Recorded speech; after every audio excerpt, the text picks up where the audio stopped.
reviewing future and conditional, and this should be a super easy review of Spanish 3. Hopefully you remember it very well. Remember that the future in English means will, so I will go to the mall. The conditional in English is going to mean would, so I would go to the mall. So they have very different meanings. Remember that for the future, if you want to talk about something that hasn't happened yet, you can use ir a, so like voy al centro comercial. I will go or I'm going to go to the mall. If you say iré, if you use the future al centro comercial, normally that means something a little stronger. So like I will do this versus I'm going to do this. And then the conditional, I would do this, is generally with hypothetical situations.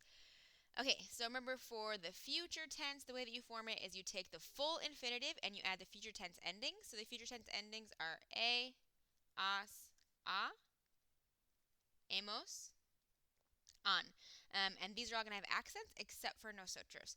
And remember, it's very important to write the accent and to pronounce your accent, because if you don't pronounce your accent, then it can mean something totally different.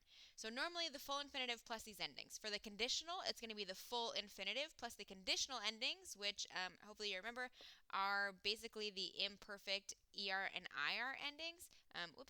In the right, Old McDonald's imperfect forms. So ia, ias, ia, iamos, iais, ian, with the full infinitive in front. So, for example, if it was comer, yo comeré, I will eat. Yo comería, I would eat. There are, of course, a bunch of irregulars. Hopefully, a good way to remember them is that these ones are all of the irregulars that are also irregular in the positive to commands. So if you remember the ten ven, ponsalas, ten ven, ponsalas, ten ven, ponsalas, di, and then se ve. If you remember those, then you can remember that they are also irregular in the future and conditional tense.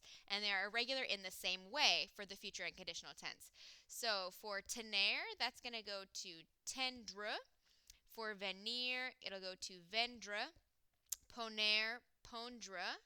Salir, saldre. Hacer goes to are, and decir goes to dir. So instead of having the full infinitive, you have these plus the endings. So nosotros tendremos, we will have. Él vendría, he would come.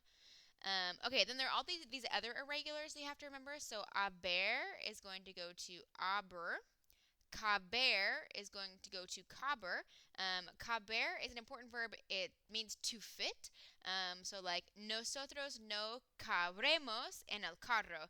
We will not fit in the car. Poder is going to go to poder. Querer is going to go to quer. Saber is going to go to sabre. And valer is going to go to valdre. And remember, valer means to be worth or to be valued at a specific amount. So these are going to be what you're going to use anytime you want to use the future or conditional with the irregular verbs. Something important to know for querer. If you want to use the future tense, you would say querré, so like I will want. If you want to use the conditional, normally you're actually not going to use querría, because it can often get confused with quería with one R. So like I wanted to in the imperfect versus I would want in the conditional. So what you normally do is use the past subjunctive. So yo quisiera, tú quisieras, él quisiera, nosotros quisiéramos, ellos quisieran. If you want to say I would want or I would like, so for example, if you're at a restaurant, you would say quisiera tener el burrito. Like I would like to have the burrito instead of quería tener el burrito, because then they might think you're saying I wanted to have the burrito instead of I would like to have the burrito. So this is just for querer in the conditional. You normally want to use the past subjunctive. Otherwise, it's going to be these endings or these beginnings with the future endings or the conditional endings. Just a quick practice, whether to use the future or the conditional. So, el auxiliar dice que el vuelo something en 10 minutos.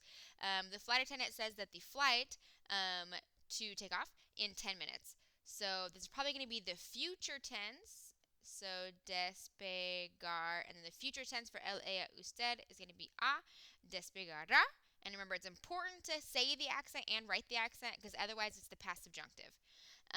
So because he says right now that the flight will leave in 10 minutes versus el auxiliar dijo que el vuelo, the flight attendant said that the flight would leave in 10 minutes. So we would need the conditional of despegar, which would be despegaría con acento. If you have any questions, please tell me. Thank you.